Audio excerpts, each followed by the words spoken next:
Makassar kini memiliki destinasi kuliner baru bagi pecinta bakso. Bakso Jerami resmi dibuka di Jalan Letjen Hertasning, Makassar, dengan konsep bakso higienis dan ekonomis. Peresmian ini ditandai dengan pengguntingan pita oleh owner Bakso Jerami, Muharif Hamsi, dan Direksi Andi Muhammad Taufik. Keunikan bakso Jerami terletak pada transparansi proses pembuatan bakso. Pengunjung dapat melihat langsung bagaimana daging dicuci, digiling, hingga dibentuk menjadi bakso sebelum akhirnya disajikan.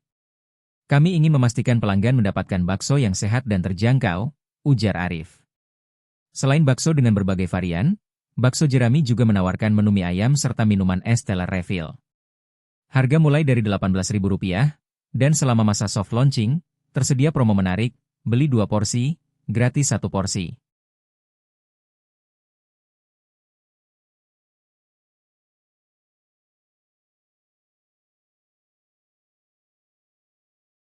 Download Tribun X sekarang, menghadirkan lokal menjadi Indonesia.